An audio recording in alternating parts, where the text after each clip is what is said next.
Bonjour et bon réveil, c'est le Morning. Merci d'être avec nous ce matin. Voici les titres à la une de l'actualité de ce mercredi. Face à la grogne des éleveurs, le président français reprend la main. François Hollande doit dévoiler aujourd'hui en Conseil des ministres un plan d'urgence. Les barrages, eux, se poursuivent toujours ce matin. Et puis après l'accord sur le nucléaire iranien, l'Union européenne s'attaque désormais au processus de paix israélo-palestinien. Les Européens tentent en ce moment de former un groupe de soutien international. Décryptage dans un instant. Personne ne le prenait au sérieux, caricature de lui-même, farce électorale, disaient les commentateurs, mais Donald Trump est en train de prouver le contraire. Il caracole en tête des sondages et réalise le meilleur score atteint par un candidat à l'investiture républicaine cette année. Et puis imaginez Koh-Lanta version australienne. Seulement voilà, il ne faut pas combattre les moustiques ou le manque de riz, mais bien les balles de Daesh. Une télé australienne a envoyé ses candidats en Syrie et en Irak face à des combattants de l'organisation État islamique. Enfin, il pensait fauter en toute confidentialité, mais les 37 millions d'utilisateurs infidèles du site de rencontre extra-conjugale Ashley Madison sont désormais sur le grill. Après avoir hacké la plateforme des pirates informatiques moralistes, menacent de révéler leur nom si le site ne disparaît pas.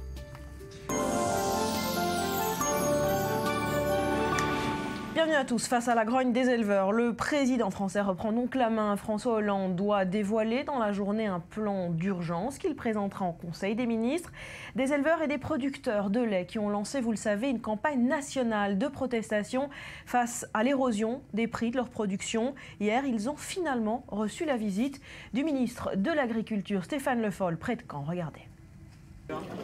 Sur les barrages de Caen, les agriculteurs laissent éclater leur détresse. Ils protestent contre une chute des prix de la viande et du lait qui ne leur permet pas de couvrir leurs coûts de production.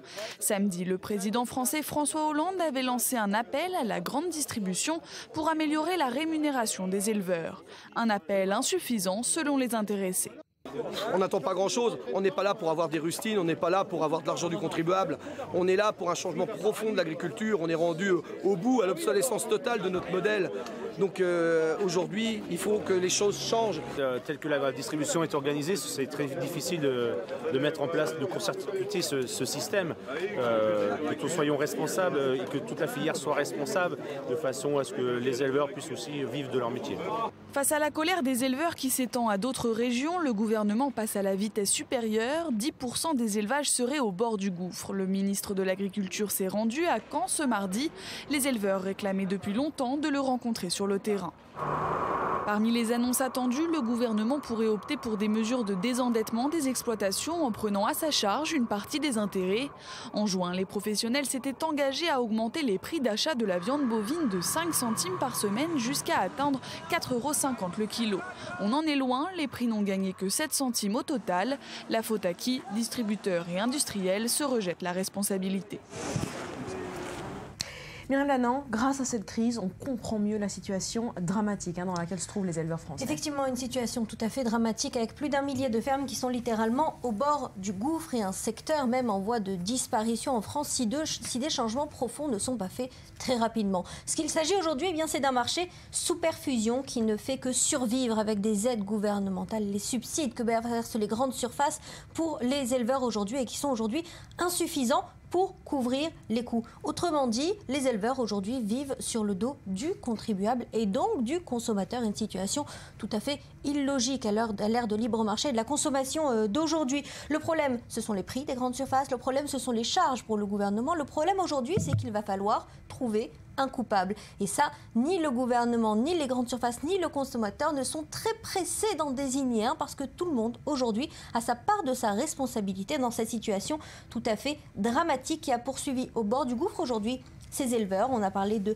23 millions d'euros budgétés au printemps dernier. C'était largement insuffisant. On parle aujourd'hui d'1 milliard d'euros qui serait nécessaire pour désendetter les fermes françaises. Une crise qui a donc été largement sous-estimée.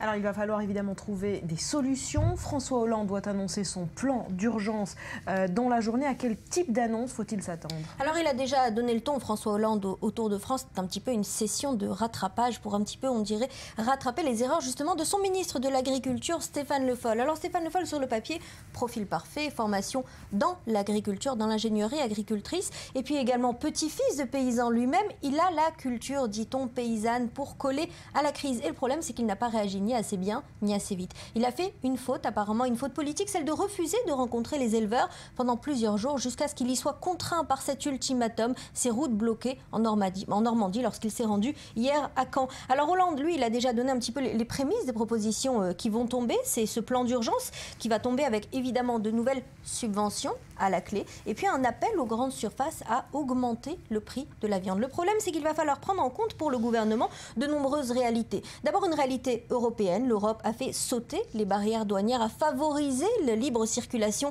des marchandises, mais d'un autre côté, la France a clairement défavorisé son propre marché parce qu'il n'y a pas d'égalité aujourd'hui au niveau des charges, des régulations sanitaires et puis également de la fiscalité. On parle d'un véritable matraquage fiscal aujourd'hui pour les éleveurs. L'autre réalité, eh bien, c'est de fait une disparition de l'agriculture familiale pour une agriculture plus industrielle. Et à cette réalité-là, personne ne pourra s'opposer. Et puis enfin, il y a également une réalité géopolitique qu'on garde un petit peu sous silence. C'est celle du manque à gagner de 700 millions d'euros à cause d'un embargo russe et des tensions de ces dernières années, notamment sur fond du dossier ukrainien. Donc ce qu'on attend aujourd'hui de François Hollande, ce n'est pas tant de désigner un coupable, parce qu'il faudrait désigner aussi bien les grandes surfaces que le gouvernement, mais ne pas se contenter de subventions, mais assainir plus simplement la situation des éleveurs aujourd'hui. Voilà, on attend donc ces annonces dans la journée de la part de François Hollande. Merci beaucoup Myriam.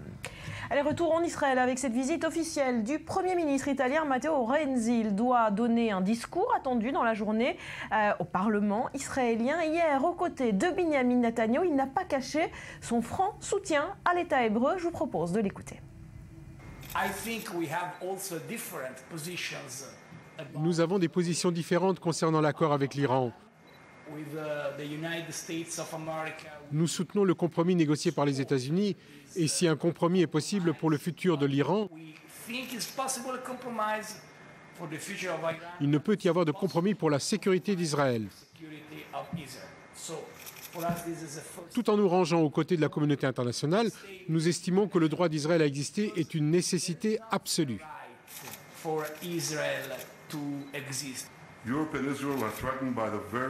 L'Europe et Israël sont menacés par les mêmes forces.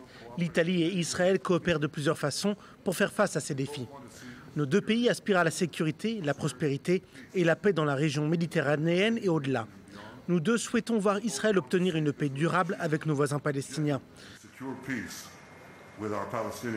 Travaillons ensemble pour atteindre cet objectif. L'Italie est notre allié, notre partenaire et notre ami.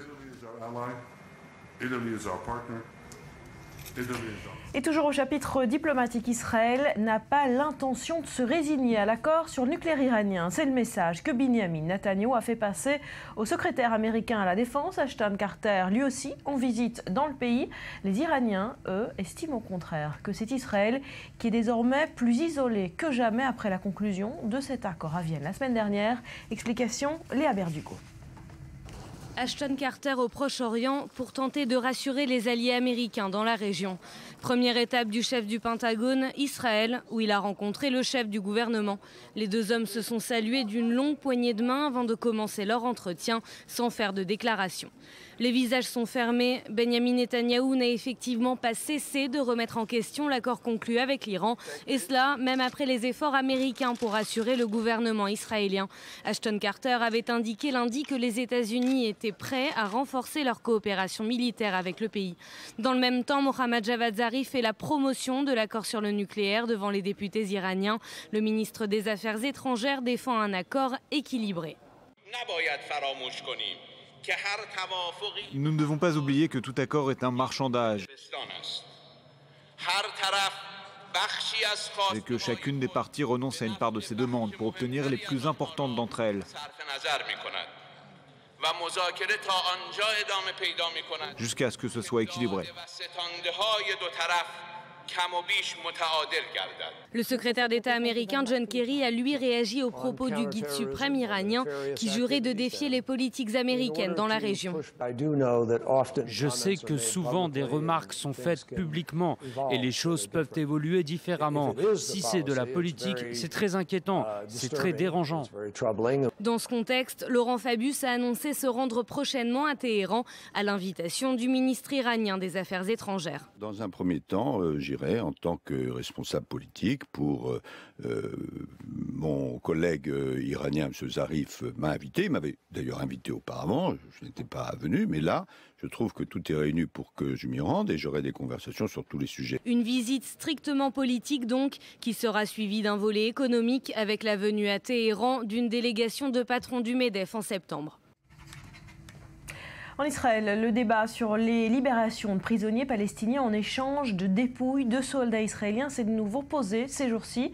Mais désormais, le gouvernement israélien ne veut plus entrer dans ce type de négociations. Les prisonniers palestiniens libérés dans le cadre de l'accord Shalit auraient en effet tué 6 Israéliens ces derniers mois. Explication, Maxime Perez. Ce 28 octobre 2011, les services de sécurité intérieure du Shabak sont les premiers à alerter le gouvernement israélien. Il y a de grandes chances qu'une partie des 1027 prisonniers palestiniens relâchés dans le cadre de l'accord Shalit renoue avec le terrorisme. 5 ans plus tard, les chiffres parlent d'eux-mêmes. 150 de ces détenus ont de nouveau été arrêtés par l'armée israélienne. Tous impliqués de loin ou de près dans la préparation d'attentats, certains sont même passés à l'acte. Le premier à en avoir payé le prix se nomme Baruch Mizrahi. Le 14 avril 2014, cet Israélien de 47 ans est tué dans une attaque à l'arme automatique près de l'implantation juive de Kiryat Arba. Le 19 juin dernier, au nord de la Cisjordanie, c'est Dani Gonen qui tombe sous les balles d'un tireur palestinien. Ce randonneur de 25 ans est la 6e victime israélienne d'un Palestinien libéré pendant l'accord Shalit. Ces faits risquent de compromettre toute nouvelle libération de détenus palestiniens avec du sang sur les mains. La question divise car la rue israélienne compte de nombreux opposants à cette politique d'échange de prisonniers, à commencer par les familles nombreuses des victimes du terrorisme. Et puis le débat agite également la classe politique. Au début du mois, le Premier ministre Benjamin Netanyahou a finalement abandonné une loi qui visait à instituer la peine de mort pour les terroristes condamnés. Le texte, poussé par les nationalistes, était en partie motivé par le comportement récidiviste des prisonniers palestiniens de l'accord Shalit. Aujourd'hui, le Hamas exige leur libération comme préalable à toute discussion au sujet des 2 Israéliens, l'un bédouin, l'autre éthiopien, qu'il retient dans la bande de Gaza. Maurice Fergan, est-ce que ce retour au terrorisme de ces anciens détenus palestiniens a été prévisible? Oui, selon certains commentateurs politiques et surtout dans les milieux sécuritaires, on estime qu'effectivement, sur 1 millier de détenus libérés là, dans le cadre de l'accord Shalit, à peu près 150 détenus du Hamas ont été relâchés en Cisjordanie. 60 d'entre eux ont été remis en prison après l'opération lancée pour retrouver les 3 jeunes Israéliens qui avaient été kidnappés dans le Gush Etzion. Donc il y a un potentiel en Cisjordanie d'activité du Hamas et notamment menée par ces militants. Alors le retour était prévisible dans la mesure où ces militants ont été formés aux activités terroristes et c'est un peu ce qu'ils savent faire, donc ils n'ont pas d'autres activités. Deuxièmement, la branche armée du Hamas en Cisjordanie manque cruellement de militants et de cadres, elle a des difficultés à se développer et donc naturellement ces gens reviennent structurer les rangs de l'organisation. Enfin, certains estiment que l'expulsion de certains d'entre eux à Gaza a été néfaste et été une erreur parce que finalement, en se réfugiant en Turquie, au Qatar ou en Jordanie, ils sont plus efficaces pour structurer la branche armée du Hamas en Cisjordanie et disparaissent des contrôles radars des services de sécurité. Il faut aussi rappeler que la coopération sécuritaire avec l'autorité palestinienne pose problème. L'autorité palestinienne n'hésite plus aujourd'hui à arrêter des membres du Hamas qui sont soupçonnés de retour aux activités terroristes, mais elle les met en prison et ça s'arrête là. Il n'y a pas de procédure de justice et ils sont libérés quelque temps après. Donc effectivement, il y a une structure, cette libération de détenus palestiniens et du Hamas permet effectivement le retour du terrorisme. Alors justement, pourquoi le débat sur la libération de ces détenus a été relancé en Israël? Justement, après le fait que qu'on soit arrivé à la conclusion que sur les quatre derniers attentats, les 4 derniers terroristes qui ont tué 6 Israéliens étaient des anciens militants qui ont été libérés dans le cadre de l'accord Shalit. Alors les familles des victimes du terroriste protestent, elles disent qu'elles avaient prévenu il y a déjà très longtemps, il y avait un projet de loi, vous l'avez entendu, sur l'application de la peine de mort à ces terroristes qui a été repoussé par la Knesset. Alors maintenant, il y a un nouveau projet de loi qui a été déposé hier par le député Nissan Slomansky du foyer juif qui prévoit finalement de doubler la peine de ces prisonniers qui ont été libérés et qui sont réincarcérés parce que pour le moment, on se contente de leur faire reprendre leur peine normale et donc pour ce député, ça motive les terroristes à continuer leurs activités. Enfin, il faut ajouter que lors de la libération des terroristes dans le cadre de l'accord Shalit, le chef des opérations israéliennes dans les territoires avait tout simplement expliqué, le chef du Mossad aussi, que la branche armée du Hamas dans la bande de Gaza comptait 20 000 membres et 200 terroristes supplémentaires ne pouvaient pas intimider Israël. Merci Maurice. En bref, sachez que 3 journalistes espagnols sont portés disparus en Syrie depuis une dizaine de jours. Ils se trouvaient dans la région d'Alep lors de leur dernière prise de contact avec la télévision publique espagnole pour laquelle ils travaillaient. Alep, de nouveau frappé hier par le régime, 18 civils ont été tués par le tir d'un missile. Le parquet de Paris a requis un non-lieu hier dans l'enquête ouverte pour assassinat concernant la mort de Yasser Arafat. Sa famille soutient, vous le savez, qu'il a été assassiné alors que plusieurs expertises ont conclu le contraire. Le parquet semble donc se ranger du côté des experts. Julien. C'est un véritable feuilleton, Barbara. On va rappeler les grandes dates de cette série. Alors, tout d'abord, 11 novembre 2004, on s'en souvient, en tout cas les plus anciens d'entre nous s'en souviennent, Barbara. Yasser Arafat décède en région parisienne à l'âge de 75 ans, l'hôpital militaire de Persis à Clamart, donc près de Paris. À l'époque, son état de santé s'était brusquement détérioré. Les causes de son décès n'avaient jamais été élucidées. L'épouse de Yasser Arafat, Soua, avait refusé l'autopsie à l'époque des faits. Il y avait plusieurs mystères d'ailleurs autour de Yasser Arafat, autour de sa mort, autour de sa richesse. Elle avait refusé à ce que l'autorité palestinienne rentre dans la chambre de Yasser Arafat. Donc il y avait énormément d'interrogations autour de sa mort et dans la conscience collective palestinienne, Yasser Arafat avait été assassiné. Ça, c'était donc la première date, 11 novembre 2004. On passe à juillet 2012 avec Al Jazeera, la chaîne qatari, qui relance la théorie du complot avec ce reportage qui s'appelait Killing Arafat, très explicite. Et en fait, ils avaient fait des analyses sur les effets personnels de Yasser Arafat entre les mains de Soua aujourd'hui, sur ses habits, sur son kéfier, et un laboratoire avait trouvé un niveau significatif de polonium. C'est une substance évidemment très toxique qui avait tué l'ex-espion russe Liv Tenko en 2006. Donc tout de suite, Al Jazeera avait affirmé... Par empoisonnement, oui. Par empoisonnement, exactement. Donc tout de suite, Al Jazeera avait affirmé en 2012, Yasser Arafat a été assassiné et les symptômes de sa maladie à l'époque, à savoir diarrhée et vomissement et perte de poids, correspondraient à un empoisonnement par cette substance, sauf que d'autres notent qu'il n'avait pas perdu tous ses cheveux. Or, lorsqu'on est empoisonné par cette substance, on doit perdre tous ses cheveux. Soua Arafat, l'épouse donc de Yasser Arafat, porte plainte pour empoisonnement. Son corps est exhumé avec des prélèvements qui sont envoyés à 3 laboratoires, un laboratoire suisse, un laboratoire russe, un laboratoire français. Et on arrive donc à ces dernières dates, décembre 2013, janvier 2014, et les conclusions contradictoires de ces 3 pays. La thèse de l'empoisonnement est écartée par les experts russes. Ils estiment qu'il est mort d'une cause naturelle. Côté français, idem, on estime que tout va dans le sens d'une mort naturelle, mais les Suisses, eux, estiment qu'il y a de quoi penser qu'il a été vraiment assassiné. Et Soua Arafat estime qu'il s'agit d'un vrai crime et d'un assassinat politique, malgré donc 2 rapports qui pensent le contraire. Voilà, et puis ce dernier développement, ce non-lieu requis par le parquet de Paris pour assassinat, est-ce que ça va mettre fin à cette saga judiciaire? Non, pas du tout, parce que finalement, dans la conscience collective palestinienne, Yasser Arafat a bel et bien été empoisonné par les Israéliens, et côté israélien, on est convaincu qu'il n'a pas été assassiné. Ouais. Chacun restera sur son opinion. Sur sa version. Absolument. Merci beaucoup, Julien. C'est une visite qui est attendue depuis qu'il a fait son entrée à la Maison-Blanche. Le Kenya se prépare à accueillir dès demain Barack Obama sur ses terres d'origine. Regardez l'émotion sur place. Dans cette rue marchande de Kisumu, Au milieu des t-shirts et autres lunettes de soleil, le visage de Barack Obama est partout. Comme de nombreux Kenyans, Hosea Aouor compte bien tirer profit de la visite du président américain au Kenya fin juillet. Il a même commandé 400 t-shirts pour l'occasion. Obama, c'est une marque dans l'ouest du Kenya et dans le Kenya tout entier. En particulier à Kogelo et ici à Kisumu, c'est une marque. Le village de Kogelo, berceau de la famille paternelle d'Obama, se trouve à quelques dizaines de kilomètres de Kisumu. Depuis la victoire d'Obama en 2008, les habitants ont été raccordés à l'électricité et au réseau d'eau. Autrefois négligés, les quelques 3000 âmes de Kogelo ont soudainement pris une importance nouvelle aux yeux du gouvernement. Au cœur de la propriété des Obama se trouve la tombe de Barack Obama Senior, son père, décédé dans un accident de voiture à Nairobi en 1982.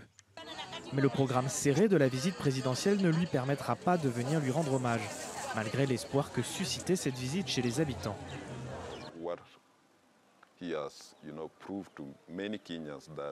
Il a prouvé à de nombreux Kenyans que malgré des origines humbles, on peut s'élever et devenir l'une des personnes les plus puissantes du monde. La fierté au Kenya entourant le destin de Barack Obama occulte bien souvent le fait que le président n'y est pas né et n'y a jamais vécu. Mais qu'importe, aux yeux des Kenyans, la visite présidentielle s'apparente au retour au pays d'un des leurs. Personne ne le prenait vraiment au sérieux. Caricature de lui-même, farce électorale pour les commentateurs politiques, Donald Trump est en train de prouver le contraire. Il caracole en tête des sondages et réalise le meilleur score atteint par un candidat à l'investiture républicaine cette année. Rudy, comment expliquer cette percée? C'est vrai que vendredi dernier, je vous parlais ici même de Donald Trump, 69 ans, comme le roi de la gaffe. Eh bien, c'est effectivement une réalité, mais il est en tête des sondages. Mais quand même, pour vous rappeler le style Donald Trump, un petit rappel. Lorsque le Mexique nous envoie ces gens, il n'envoie pas les meilleurs éléments. Il envoie ceux qui posent problème, ils apportent avec eux la drogue, ils apportent le crime, ce sont des violeurs.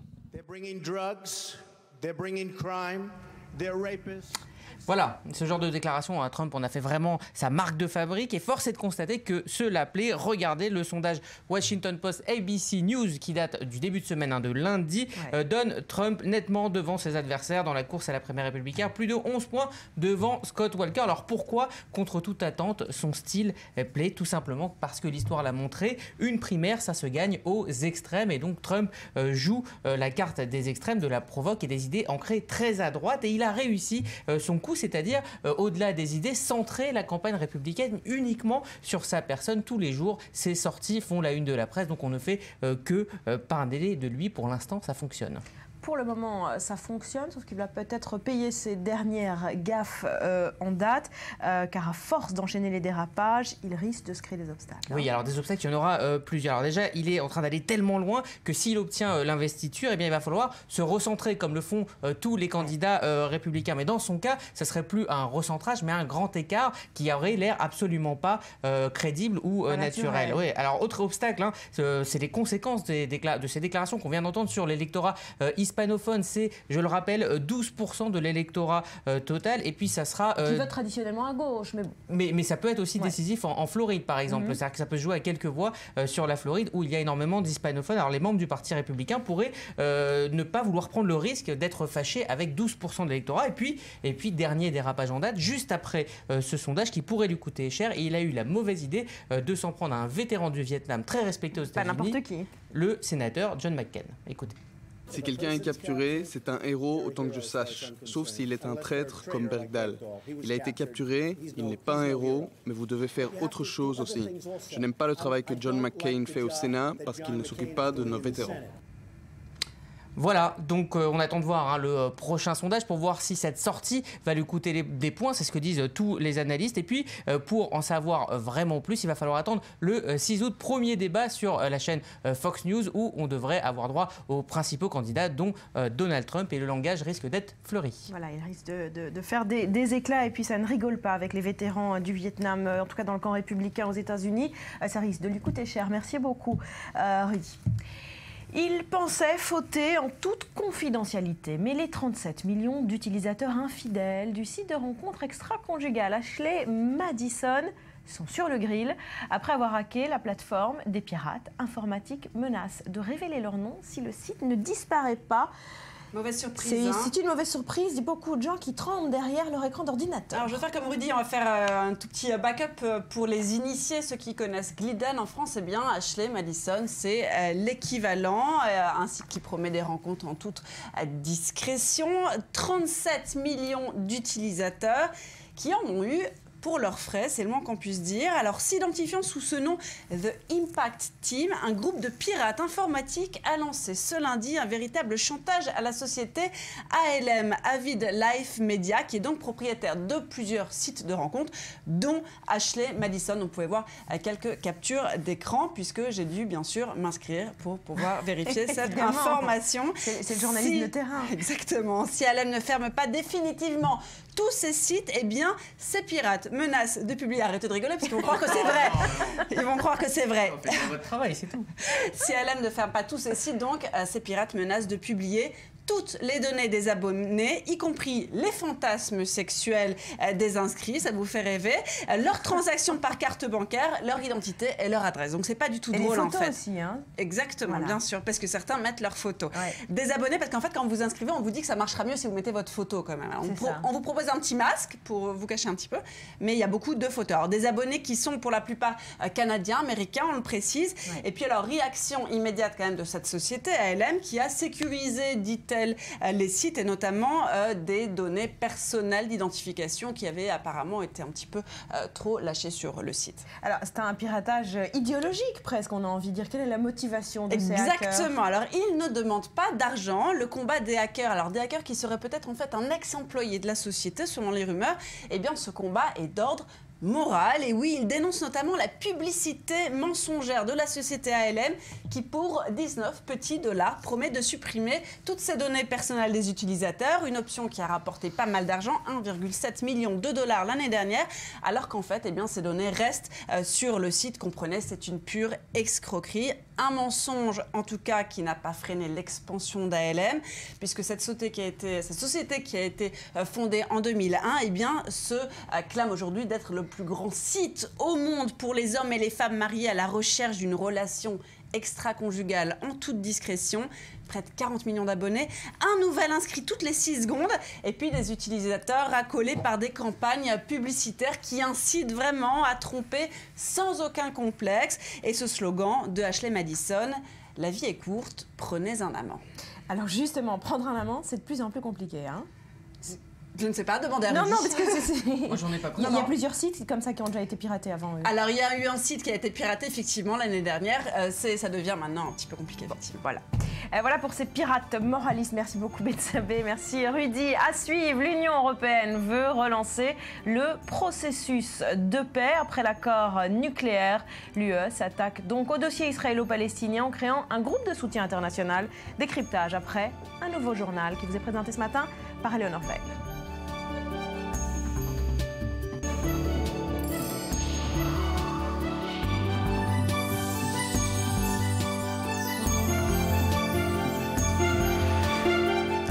Merci d'être avec nous sur le plateau du Morning. Fort de son succès après l'accord sur le nucléaire iranien, l'Union européenne s'attaque désormais au processus de paix israélo-palestinien. Les ministres européens des Affaires étrangères vont créer une nouvelle structure sur le mode des 5+1. Objectif, relancer le processus de paix au Proche-Orient. Les ministres des 28 ont endossé cette proposition française ce lundi à Bruxelles en mandatant Federica Mogherini, la chef de la diplomatie européenne, qui devra élaborer un plan d'action vraisemblablement présenté à l'ONU au mois de septembre. Bonjour Daniel Haïk. On parle de ce dossier avec vous. Alors ce groupe de soutien international tel qu'il a été baptisé, a quelles ambitions ? Il veut essayer, effectivement, emporté par l'élan de ce que l'on pourrait considérer comme un succès, mais c'est un succès encore provisoire, des négociations avec l'Iran. Eh bien, on estime du côté européen que la formule d'un groupe qui serait élargie et peut-être une formule qui permettrait justement d'être un médiateur. Ce groupe pourrait être un médiateur efficace entre Israéliens et Palestiniens en vue de relancer les négociations et de tenter de parvenir à un accord. La question de savoir qui est ce groupe, de qui sera-t-il formé.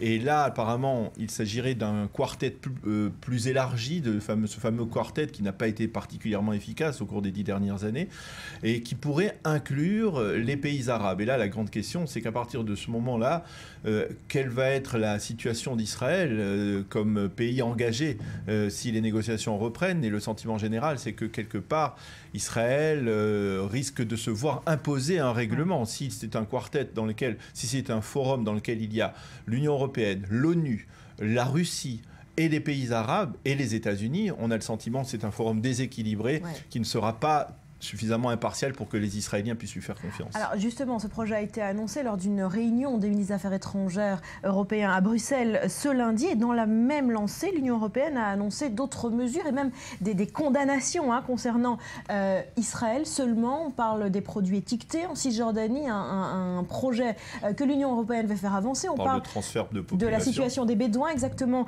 en Israël. Est-ce qu'à Jérusalem, on craint l'impartialité de l'Union européenne dans ce rôle neutre qu'elle veut jouer comme médiateur? Écoutez, justement, je parlais d'impartialité, c'est aussi dirigé en particulier contre l'Union européenne. Lorsque l'on voit en Israël les représentants de l'Union européenne se précipiter à Téhéran depuis quelques jours, ou tenter d'ores et déjà d'avancer des contrats juteux commerciaux entre certains pays de l'Union européenne et l'Iran, alors que la décision de lever les sanctions n'a pas encore été officiellement prise, c'est-à-dire qu'effectivement l'accord a été conclu, mais il n'a pas été mis en application. Les sanctions devraient être levées seulement à la fin de l'année civile.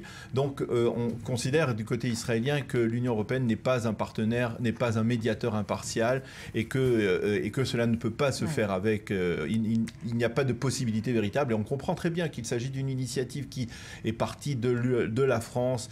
La France, voyant que toute seule elle n'y arriverait pas, elle a proposé un forum plus élargi, mais on n'a pas le sentiment, et puis on n'a pas le sentiment que cela puisse marcher. Et puis il faut comprendre que ce qui peut marcher, entre guillemets, qui n'a pas encore fait ses preuves, entre l'Iran et les puissances occidentales ne marche pas obligatoirement dans le conflit israélo-palestinien. Il faut qu'il y ait une conjoncture valable.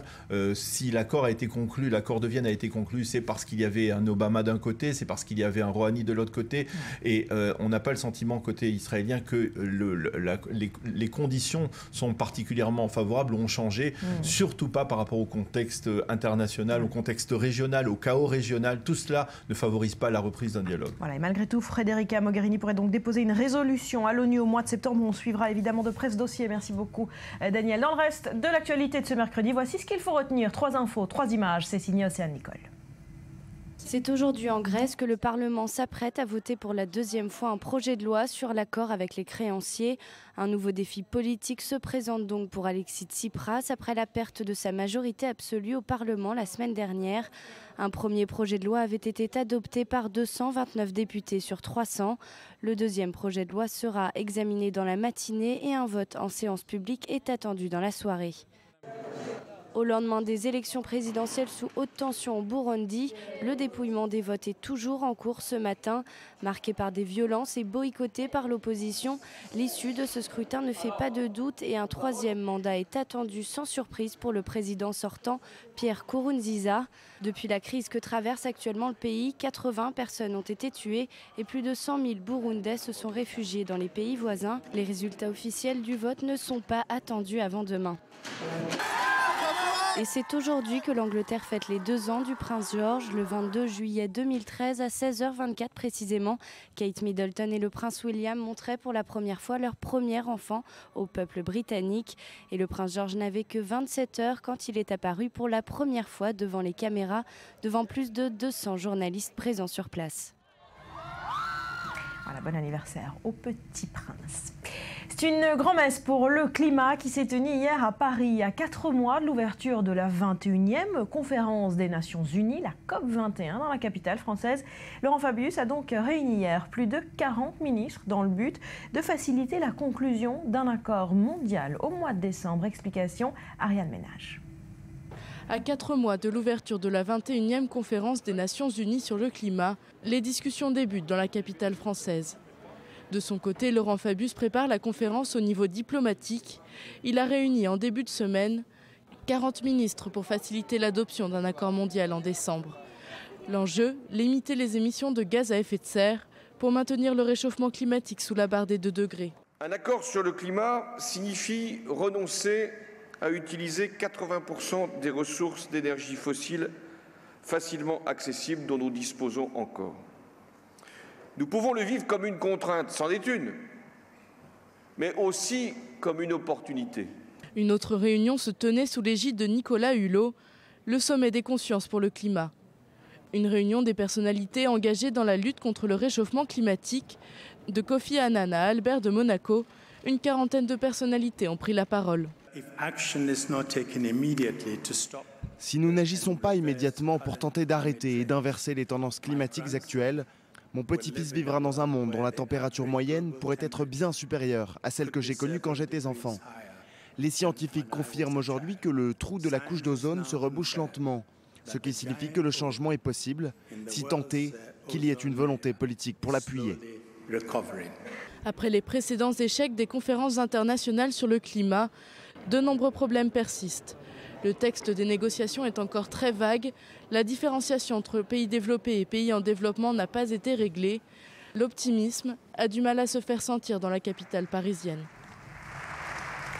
Et l'impact des changements climatiques est multiple, vous le savez. Parmi eux, ce qu'on appelle les réfugiés climatiques. C'est un statut qui n'est pas encore reconnu officiellement, mais les choses vont peut-être changer. Écoutez l'histoire de cet homme qui a fui les îles Kiribati avec sa famille pour fuir justement la montée des océans. La Nouvelle-Zélande lui a refusé l'asile climatique. Et on parle désormais du premier réfugié climatique. Avec vous, Betsabé. Voilà, un homme dont le foyer est en train de sombrer dans les eaux, car aux îles Kiribati, en plein dans l'océan Pacifique, regardez, le sol dépasse à peine le niveau de la mer. Des zones entières sont envahies vraiment par l'océan. L'érosion grignote les rivages et l'eau salée contamine les réserves d'eau douce des îles. Alors, Yohan Teitiota, pardonnez-moi monsieur, 38 ans, ne pouvait plus cultiver sa terre, alors il a quitté son pays avec sa femme, ses 3 enfants, et il a tenté de bénéficier de cet asile climatique en Nouvelle-Zélande et de devenir ainsi le premier réfugié climatique de la planète. Sauf que, il a été débouté, Barbara, selon la Cour suprême de Nouvelle-Zélande, le requérant ne correspond pas aux critères du réfugié défini par l'ONU parce que sa vie n'est pas menacée dans son pays natal. Autrement dit, il n'encourt pas de graves dangers, en tout cas pas assez. Voilà, donc ce statut, ce concept de réfugié climatique n'existe pas, n'est pas reconnu du moins officiellement. Alors il y a un concept de réfugié climatique qui a même un bout de temps. Il existe depuis 1985. Il a été mentionné dans un rapport du programme des Nations Unies pour l'environnement. Sauf que, il n'est toujours pas reconnu par les conventions internationales et il n'a pas d'existence juridique. Et alors, en plus, la Nouvelle-Zélande n'avait pas envie vraiment de forcer la main au concept, puisqu'il faut comprendre que les réfugiés de l'archipel affluent non seulement vers la Nouvelle-Zélande, mais aussi vers l'Australie. Le problème, c'est que le problème n'est pas prêt de se résoudre, puisque après une hausse du niveau des océans de 20 cm au XXe siècle, ils continuent sur leur lancée. Ils devraient s'élever encore de 26 à 86 cm d'ici 2100. On approche presque le mètre. Ils engloutiraient alors de nombreux archipels comme les îles Marshall ou encore les îles Maldives. Voilà, l'urgence effectivement pour les îles Maldives, très peu écoutée malheureusement. Et pour se faire entendre, il y a quelques années, le Premier ministre avait lancé une initiative un peu insolite. Exactement, c'était fin 2011, un conseil des ministres carrément qui s'était tenu à 6 mètres de profondeur. Vous pouvez voir les images sur vos écrans. C'était pour rappeler au monde que l'archipel serait noyé si rien n'était fait. Alors un conseil qui est fait, comme on le voit, de signes, de tableaux blancs pour communiquer, qui n'aura, cela dit, pas déplacé les montagnes, puisque les Maldives sont toujours menacées par cette montée cruelle des eaux et des océans. Voilà, urgence pour les Maldives, ce petit paradis terrestre. Merci beaucoup, Betsabé. Et l'association écologiste la plus connue au monde, c'est évidemment Greenpeace. Et justement, Greenpeace, Israël fête ses 20 ans. Activistes, bénévoles, sympathisants, ils se sont tous donné rendez-vous à Tel Aviv pour célébrer cet anniversaire. Reportage sur place, Benjamin Le Soif. Lancé en 1995 à l'occasion d'une campagne sur le réchauffement climatique, Greenpeace est aujourd'hui solidement installé en Israël. Son activité se concentre actuellement sur 2 thèmes essentiels, l'énergie solaire et le forage en mer Arctique. Activiste pour l'organisation depuis 1989, Dima Litvinov est venu présenter le film Black Ice, qui retrace l'action menée contre les forages offshore des multinationales accusées de participer au réchauffement climatique. La première priorité, c'est la campagne sur le climat, parce que la menace sur le climat global est la plus grande crise existentielle à laquelle l'humanité fait face aujourd'hui. Et le forage en mer Arctique est l'un des composants essentiels, l'une des plus grandes étapes du changement de politique. Donc oui, c'est une campagne importante pour Greenpeace. Autre préoccupation pour l'organisation en Israël, promouvoir le développement de l'énergie solaire. Devant la Cinémathèque de Tel Aviv, plusieurs animations autour de cette énergie renouvelable. Des instruments alimentés par des panneaux photovoltaïques, des bornes de recharge pour les appareils électroniques. Objectif, souligner l'importance de cette ressource naturelle insuffisamment exploitée. Je pense que le gouvernement en Israël devrait et pourrait faire bien plus. Mais ce n'est toujours pas une question suffisamment séduisante apparemment. Ça n'apporte pas autant d'électeurs que d'autres sujets. L'Iran fait bien plus pour nos politiciens. Cheval de bataille de l'ONG au plan international, la question du nucléaire reste un problème pour Greenpeace Israël. Une campagne avait été lancée en 2007. Constatant que le public israélien était réticent à aborder cette question, elle fut rapidement abandonnée. La coopération régionale sur l'environnement n'est pas simple. Israël fait partie de Greenpeace Méditerranée qui regroupe aussi la Turquie et le monde arabe. La branche israélienne de l'organisation reste néanmoins l'une des plus dynamiques de la région avec ses centaines d'activistes et ses 20 000 cotisants mensuels.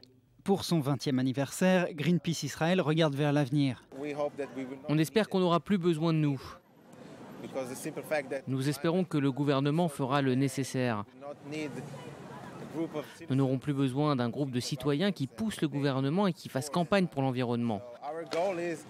Donc notre but est de nous rendre inutiles. Mais en Israël, comme dans le monde entier, la paix verte n'est pas pour demain. Traumatisé mais prêt à remonter sur sa planche, le triple champion du monde de surf Mike Fanning s'est exprimé pour la première fois hier après avoir échappé, vous le savez, à un requin en direct. C'était lors d'une compétition de surf dimanche en Afrique du Sud. Gilia Ganancia. Les images sont terrifiantes. Mick Fanning attend patiemment la vague durant les premières minutes d'une compétition internationale lorsqu'un aileron surgit derrière lui. Le triple champion du monde se débat, mouline avec ses pieds, mais le requin parvient à le faire basculer. Il nage alors à perdre haleine. Des vagues font disparaître le surfeur du champ de vision des caméras. Il est bien vivant et des scooters de l'encadrement finissent par le récupérer. Sa mère, qui regarde la compétition en direct en Australie, croit perdre son 2e fils. Je me suis levée en sursaut et j'ai couru vers la télévision. J'arrivais pas à en croire mes yeux. La seule pensée qui m'est venue, c'est qu'il fallait que je le sorte de là. Comme un enfant, vous savez. Vous ressentez le besoin de le sortir de l'eau? Mais bien sûr, ce n'était pas réaliste, même si c'était mon premier instinct de le sortir de là. La vidéo de l'attaque postée sur YouTube a été vue plus de 13 millions de fois et commentée à l'envi sur Twitter. Sous le choc, l'actuel numéro 2 mondial a laissé entendre juste après l'attaque qu'il n'était pas sûr de reprendre la compétition. Mais ce mardi, il choisit finalement de ne pas raccrocher. Le surf m'a tellement apporté, ainsi qu'à ma famille. Il m'a permis de surmonter les épreuves les plus douloureuses de l'existence. Alors tourner le dos au surf, ce ne serait pas le bon choix. Le surfeur a perdu son grand frère, promis à une grande carrière sur le circuit mondial de surf dans un accident de voiture en 1998. L'ascension de Mick Fanning reste fortement marquée par sa mémoire. Mais le champion aux 17 victoires est prêt à se jeter de nouveau à l'eau à Jeffreys Bay, au lieu de surf sur la côte sud-africaine, là où il a échappé aux requins. Voilà, il sera encore question d'émotion de l'extrême. Après un nouveau journal, imaginez Koh-Lanta version australienne. Seulement voilà, il ne faut pas combattre les moustiques ni le manque de riz, mais les balles de Daesh. Une télé australienne a envoyé ses candidats en Syrie et en Irak face à des combattants de l'organisation État islamique. On voit ça après un nouveau journal avec Eleanor Veil. Restez avec nous.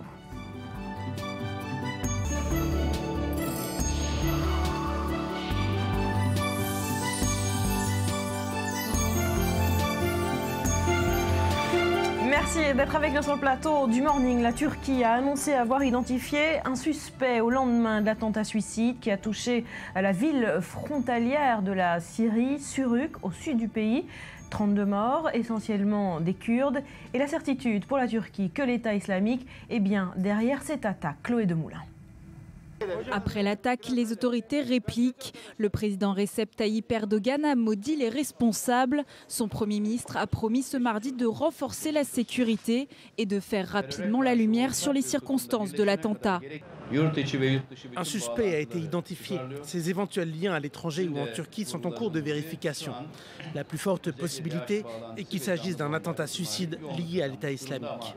L'attentat a touché de plein fouet des jeunes proches de la cause kurde, un potentiel acte de représailles alors que des milices kurdes sont engagées dans la lutte contre l'État islamique en Syrie et ont parfois réussi à faire battre les djihadistes en retraite ces derniers mois, comme dans la ville de Kobané. Mais pour l'heure, le groupe terroriste n'a pas revendiqué l'attaque. Ce mardi, lors des funérailles de 27 des victimes, les réactions parmi les proches étaient partagées entre incompréhension mais aussi volonté de résister. J'ai cru que quand je verrais sa mère, je réaliserais, mais c'est comme s'il allait bientôt arriver. Je ne peux pas y croire, il était contre la violence. Nous n'abandonnerons pas, quoi qu'il arrive. Nous défendrons la paix et la fraternité. Jusqu'ici, Ankara s'est refusé à intervenir militairement contre le groupe État islamique. Mais le régime d'Erdogan a aussi exprimé à plusieurs reprises sa crainte de voir émerger en Syrie une région autonome tenue par les milices kurdes. Une contradiction auquel le pays doit se confronter aujourd'hui. Allez, on va continuer de parler de Daesh, mais d'une autre manière. Imaginez Koh-Lanta, version australienne. Seulement voilà, il ne faut pas combattre ni les moustiques, ni le manque de riz, mais les balles de Daesh. Justement, une télé australienne a envoyé ses candidats en Syrie et en Irak face à des combattants de l'organisation État islamique. Julien, de quoi s'agit-il ? Oui, Barbara, ça s'appelle Go Back to Where You Came From, donc littéralement retourne d'où tu viens. Ça s'est diffusé sur la chaîne australienne SBS et le concept en fait est très simple, c'est de mettre les candidats dans la peau de réfugiés pour leur faire comprendre ce que vivent ces personnes. C'est la 3e saison, ils ont donc envoyé, vous l'avez dit il y a un instant Barbara, les candidats en Syrie pour comprendre la réalité des réfugiés qui affrontent l'État islamique au quotidien. Donc gilet pare-balles, tir d'armes, c'est réel, c'était pas vraiment une mise en scène. Regardez un extrait de cette émission, vous allez comprendre à quel point c'était tendu.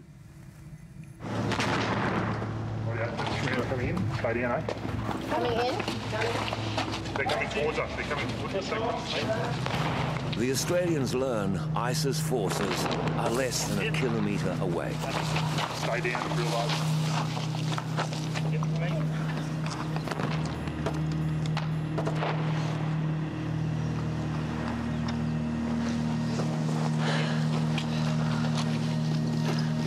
below this wall. So we don't want to know that we're here. They're just in front of us.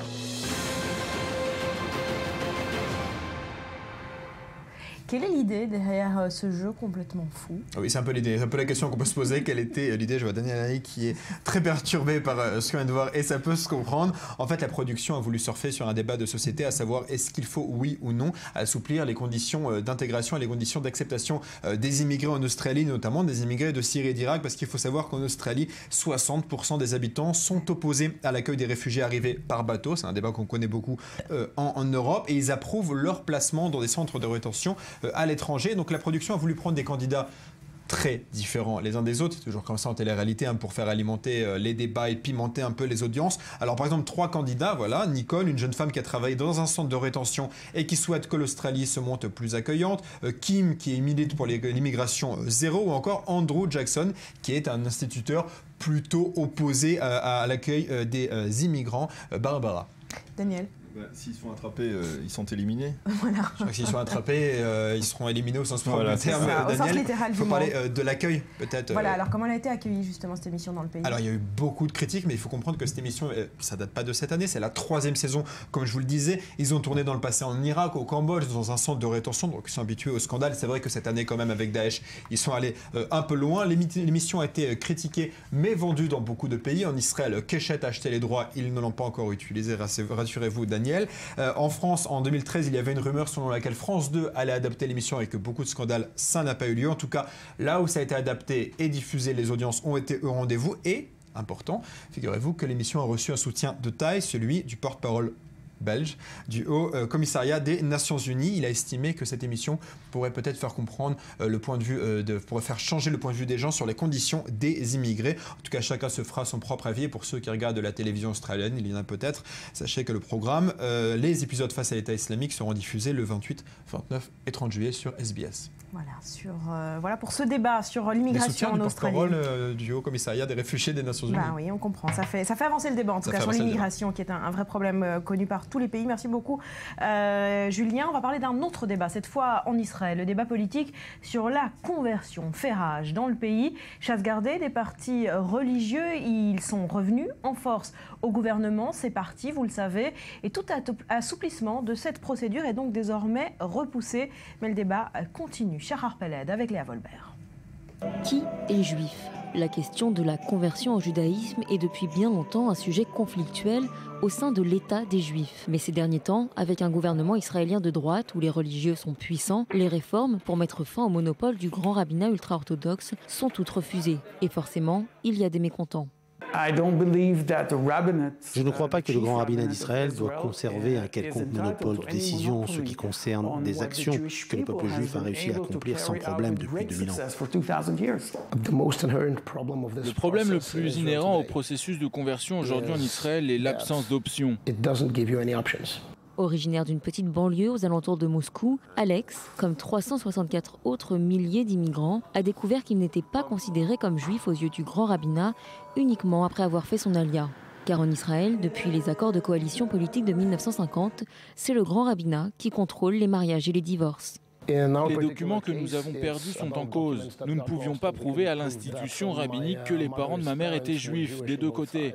Pendant son service militaire, il avait été invité à entamer le processus de conversion et à en apprendre davantage sur ses origines juives et son identité. J'ai commencé à réfléchir et à me poser des questions. Mais qu'est-ce que j'essaie de prouver? À qui suis-je en train d'essayer de le prouver? Et pourquoi ai-je besoin de leur approbation? C'est très difficile pour quelqu'un de découvrir si soudainement qu'il ou elle doit être le sujet d'une investigation. Une personne séculaire se retrouve obligée de se transformer en quelqu'un de religieux. Ces personnes sont fréquemment humiliées, on leur donne l'impression qu'ils devraient être reconnaissants d'être ainsi accueillis. Katia Kupchik est la directrice de l'association représentant de jeunes Israéliens russophones. Eux aussi ont été confrontés à une dure réalité. Quand nous étions au pays, nous avions le sentiment d'appartenir au peuple juif. Il était question d'appartenance à un peuple et aussi parfois d'antisémitisme. Évidemment, en Israël, les choses sont inversées. Là-bas, on souffrait parce que juif. Ici, on devrait souffrir parce que pas assez juif. En effet, le grand rabbinat orthodoxe refuse de reconnaître la légitimité des autres courants du judaïsme, comme les réformés ou les conservateurs, bien que l'État d'Israël les reconnaisse depuis 2002. Malgré cela, le ministre israélien des Affaires religieuses, David Azoulay, a fâché la communauté juive mondiale en déclarant récemment dans une interview à la radio que pour lui, un juif réformé n'est pas juif. Le Rav David Azoulay peut s'asseoir dans son salon et dire que les réformistes ne sont pas de vrais juifs s'il le souhaite. Mais en tant que représentant du gouvernement israélien, cette opinion n'est plus du tout légitime. L'argument du grand rabbinat n'a aucune valeur. Ils n'ont aucune autorité, quelle que soit, sur les communautés juives à l'étranger. Et pourtant, celles-ci ne connaissent ni chaos ni confusion. Les juifs du monde savent très bien comment se marier s'ils souhaitent le faire. Pendant ce temps, la proposition d'élargir le panel de rabbins pouvant autoriser les conversions a été écartée, faisant partie des conditions politiques inflexibles des ultra-orthodoxes. Il a été décidé également que le tribunal rabbinique reviendrait sous la juridiction du ministère des Affaires religieuses. Des étapes marquant clairement un retour au conservatisme. Daniel Haïk, pourquoi le grand rabbinat d'Israël veut à tout prix maintenir le monopole des conversions? Bon, d'abord parce que c'est statué depuis la création de l'État d'Israël, ça fait partie de ce que l'on appelle le statu quo. Et c'est un statu quo qui a permis de conserver un équilibre qui permet aux religieux, et il faut rappeler en Israël, il y a une partie orthodoxe, certes, les Haredim, il y a des sionistes religieux, il y a même des traditionalistes qui veulent préserver une forme de tradition, en particulier en matière de relations humaines, c'est-à-dire tout ce qui est naissance, de mariage, divorce, etc., reste sous l'autorité du grand rabbinat d'Israël. Ça, c'est la loi. Ce qui s'est passé il y a 2 ans, c'est que à l'initiative du précédent gouvernement de Benjamin Netanyahu, dans lequel les partis orthodoxes ne figuraient pas, eh bien, Yair Lapid d'un côté, mais aussi le parti Atnoa avec Elazar Stern, ont initié des réformes à ce statu quo, comme par exemple la loi sur les conversions qui permettait à chaque rabbin de ville de procéder à des conversions de ses ouailles dans sa ville.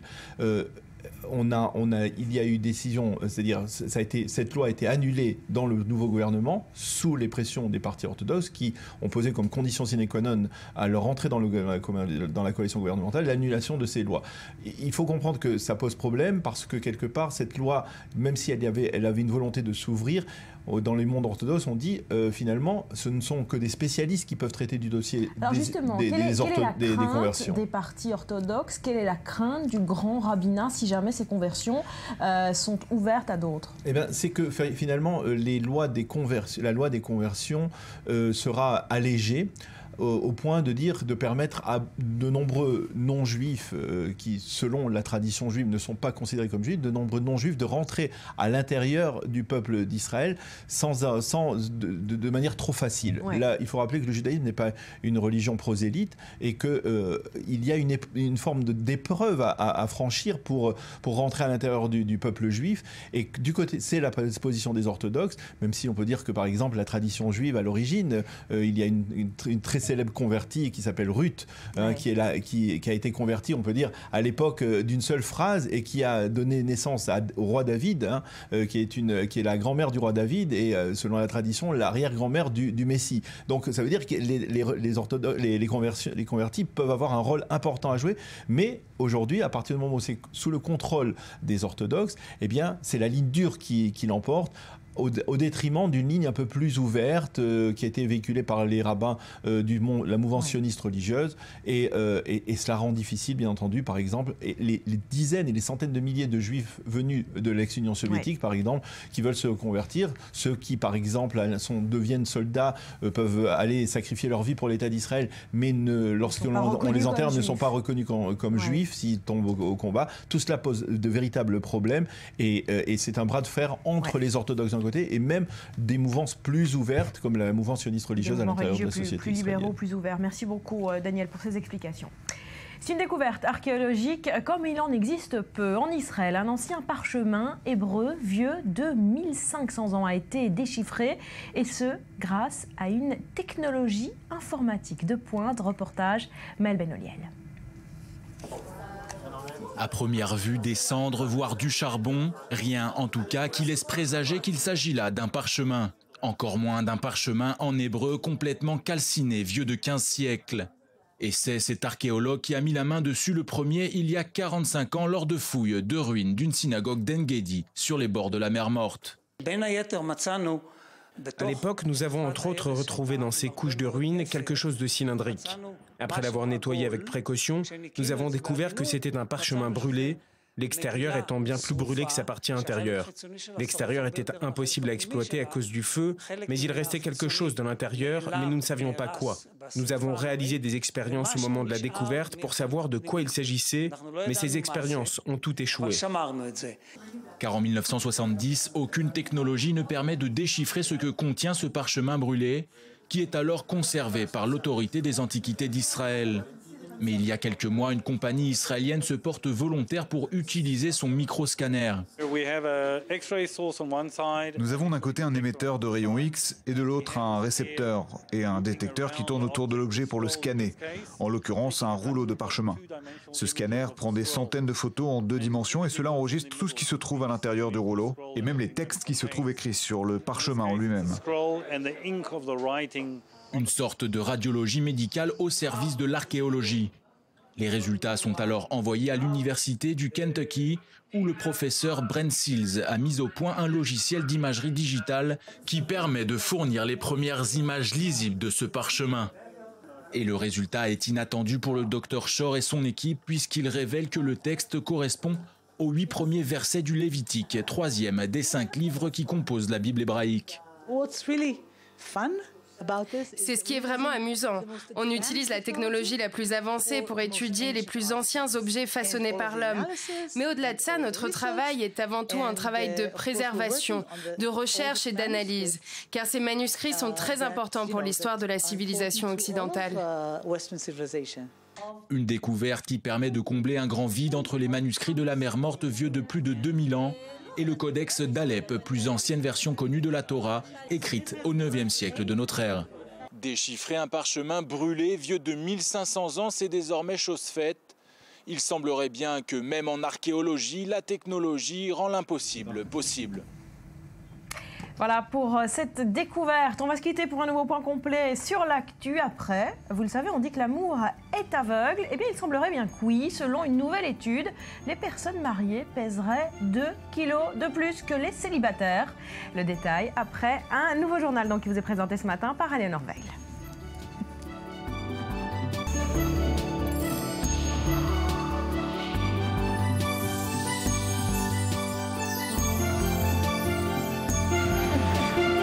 De retour sur le plateau du Morning, merci d'être avec nous. On est mercredi, c'est le jour des sorties ciné de la semaine. Votre sélection, Laetitia, 3 films à aller voir aujourd'hui. Tout à fait, cette semaine. Aujourd'hui ou dans la semaine. Oui, voilà, on ne peut pas tous les voir. Même dans le mois. Il faut y aller ce soir, ils ne seront plus du tout à l'écran ce soir, sinon c'est terminé. C'est aujourd'hui ou jamais qu'il faut aller voir ces 3 films, du divertissement dans toute sa splendeur. Et puis, c'est l'été, c'est la saison des blockbusters. Et certains d'entre eux veulent vraiment le détour, valent 2 heures de notre temps, notamment ce film Pixel. Alors, est-ce que vous avez déjà imaginé que les extraterrestres seraient sous la forme des jeux vidéo des années 80 qui veuillent bien détruire le monde? Non, pas le genre d'idée qui me passe par l'esprit. J'y pense à peu près tous les jours. C'est la première pensée qui vient quand on se lève le matin. En tout cas, c'est la première pensée qu'a eu le réalisateur Chris Columbus avec ce film Pixel. Regardez.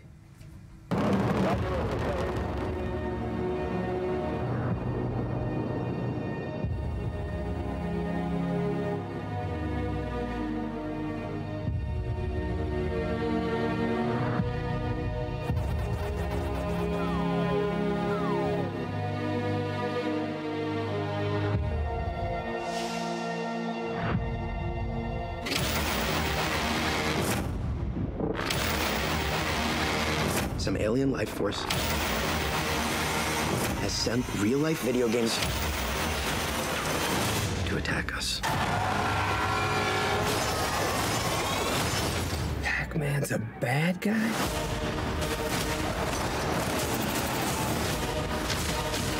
Donkey Kong. Incoming!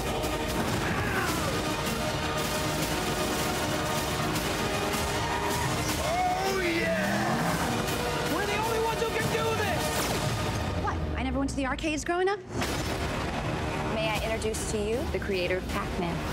Professor Rotani, what are you doing? I will talk to him. He's my son.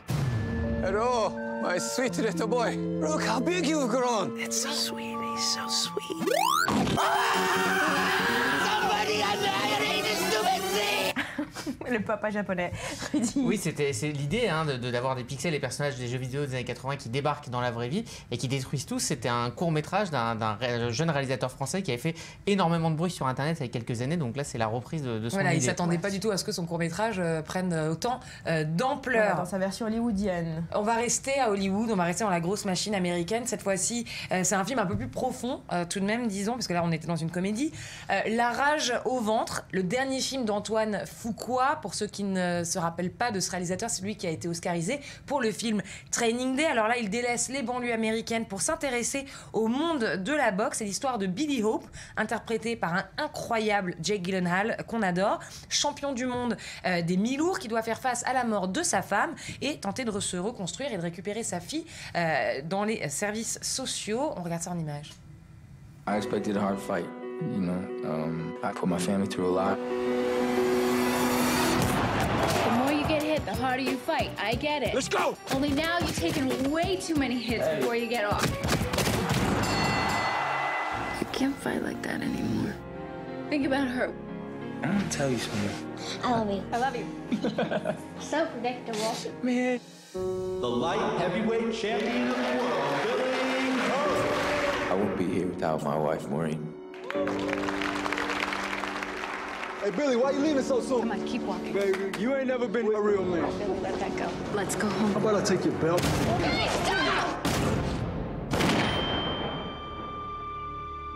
Me not. No, no, no, no, no, no. No, no, no. This court is aware of the tragedy your family has suffered, Mr. Hope. Nonetheless, you have chosen to demonstrate dangerous behaviors while having custody of your daughter. Dad? You need help, Billy. It'll be a year before your suspension is up, which means zero income. Legal custody of the child shall remain with family services until the father can demonstrate the abilities of a responsible parent. Please, I don't think I'm sorry, please. Please, Daddy, I want to stay with you. I want to live with you. You want me to come with you? No, man.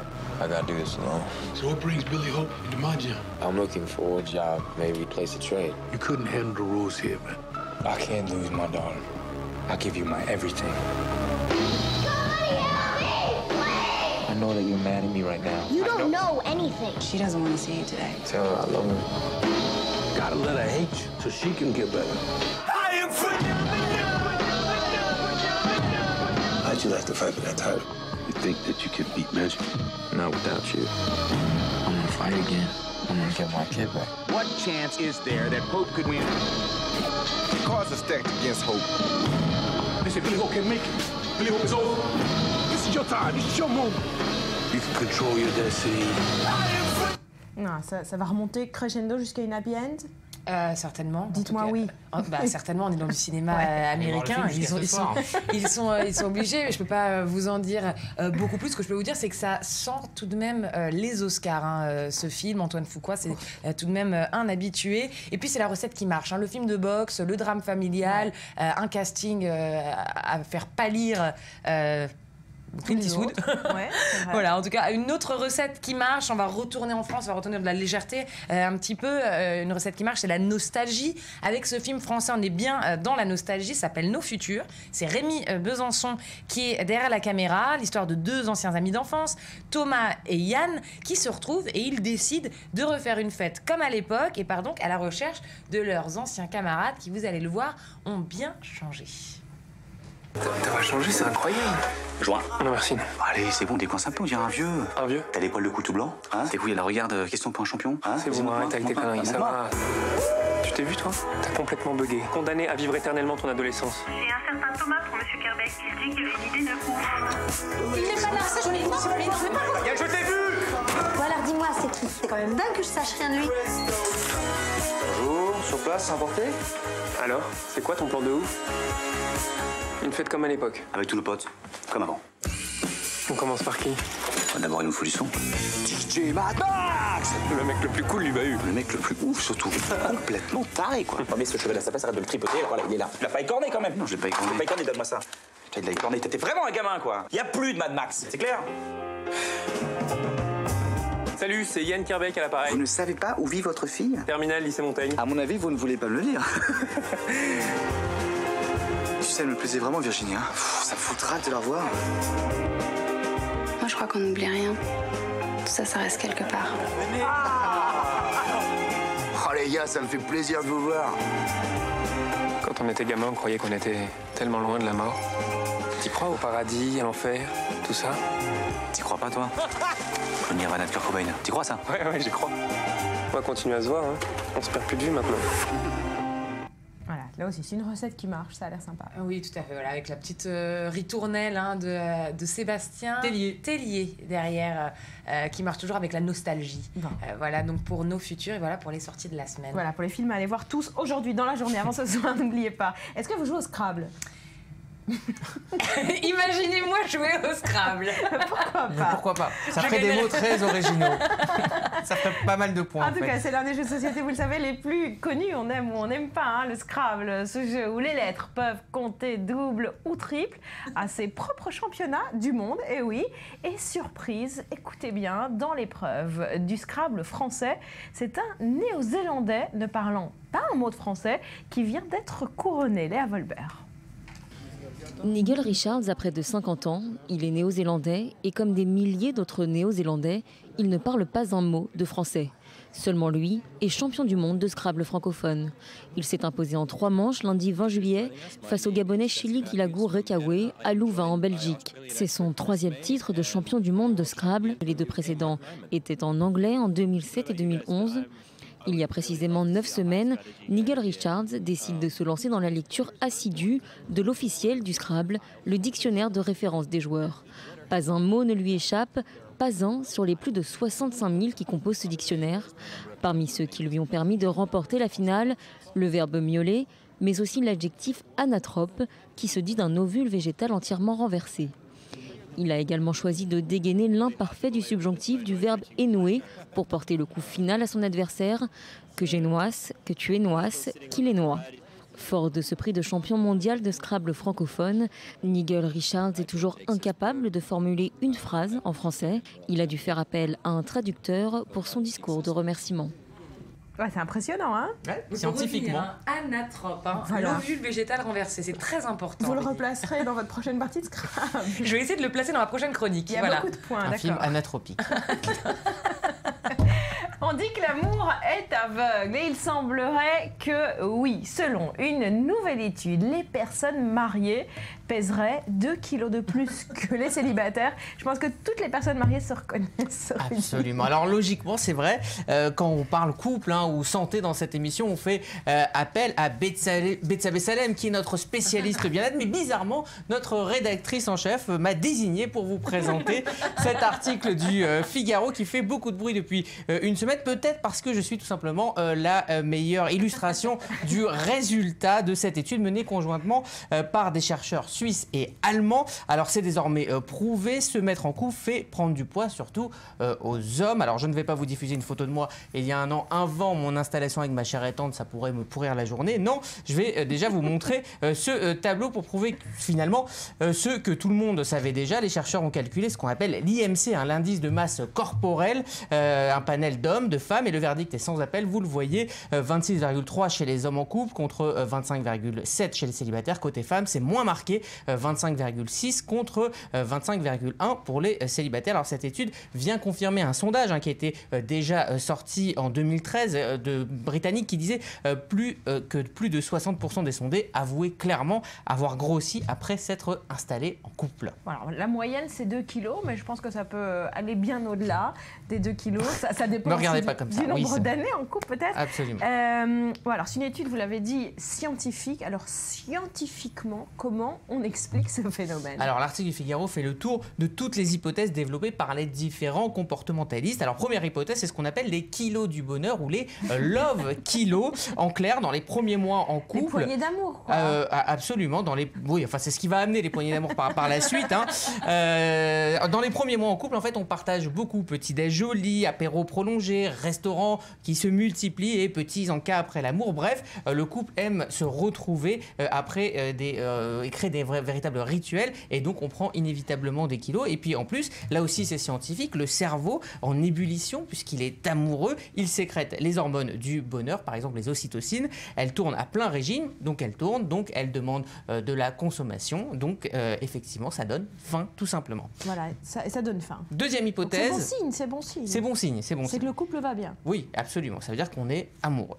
Deuxième hypothèse, non des moindres, on arrête de faire des efforts. Là, c'est moins sympa. Et quand on pense, effectivement, quand on pense avoir trouvé l'âme sœur, certains arrêtent inévitablement de faire des efforts. Alors que le célibataire, évidemment, surtout garçon, est très centré sur sa forme pour plaire. Et bien, l'homme en couple, lui, va peu à peu délaisser ses tablettes de chocolat pour d'autres priorités. Et cette négligence ne pardonne généralement pas. Troisième et dernière hypothèse, la désorganisation. Et oui, bien manger, c'est aussi manger à heure fixe et manger équilibré. Or, en s'adaptant à l'autre, eh bien, on dérègle son propre... C'est pas l'inverse? Non, absolument pas. C'est-à-dire qu'on dérègle son propre mode de consommation. On va manger plus tôt, on va manger plus tard. Pour s'adapter à l'autre. Absolument, pour pouvoir manger ensemble. Et généralement, quand on est célibataire, on peut se faire un tout petit repas avec tout simplement un peu de pain et du fromage, alors qu'en couple, un repas devient un véritable rituel. Donc, voilà, on va aussi dérégler. Et au-delà de ça, il y a aussi un mimétisme, c'est-à-dire que vous prenez les habitudes de votre amoureuse. Les habitudes alimentaires. Absolument. Donc, moralité, il faut choisir plutôt une conjointe qui aime manger light. Je peux vous dire que le mien, il a perdu 10 kilos. Et bah voilà. La preuve. Vous cuisinez pas, Non, je vous mangez pas beaucoup. Je cuisine beaucoup, mais je mange pas beaucoup. Effectivement, lui, il se cale à mes habitudes alimentaires. Donc et il a vraiment perdu beaucoup de poids. Mais voilà, c'est le phénomène inverse. Tout à fait. Moi, c'est différent. Elle cuisine très bien, mais elle cuisine que pour moi, justement. Voilà. Donc vous mangez pour deux. Absolument. Je mange sa part aussi, je suis sympa. Donc, est-ce qu'on peut dire que finalement, être en couple, c'est mauvais pour la santé? Eh bien, absolument pas, parce que cette étude est absolument exacte, mais la prise de poids est compensée par deux facteurs, la sociabilité et l'affection, et combinés, eh bien, ces deux facteurs prolongent l'espérance de vie. Moralité, aimez-vous et mangez. Ça veut dire qu'on peut être gros et heureux. Absolument. Et en couple. Après, il faut quand même faire des efforts pour l'autre et même pour soi-même. Mais il n'empêche que le bonheur amené par le fait d'être en couple compense la prise de poids et finalement fait gagner de l'espérance de vie. Voilà. Mais on ne fait pas plus d'exercice aussi quand on est en couple? Pas forcément. La théorie dit c'est aussi le monde d'effort. On lâche la salle de sport. Oui, mais je parlais pas forcément de ça. C'est qu'il y a aussi beaucoup plus d'exercice dans la chambre. Ah, c'est ça. Ah oui. Sport de chambre. Parce que j'ai entendu dire que ça, pour le coup, ça faisait perdre beaucoup de calories. Absolument. Mais peut-être pas autant qu'une salle de sport. Bon, c'est une théorie comme une autre, on la rajoutera à l'étude scientifique allemande. Je vais vous présenter les chercheurs allemands, ils sont charmants. Allez, merci beaucoup Rudy, on va tous se mettre au régime à la fin de cette émission. Merci à vous d'avoir été avec nous, on se retrouve avec grand plaisir dès demain. Tout de suite, un nouveau point complet sur l'actu. L'actu, c'est également sur notre site internet www.i24.tv. i24 News. C'est ça, i24news.tv. Restez sur notre antenne. Bonne journée, portez-vous bien. À demain.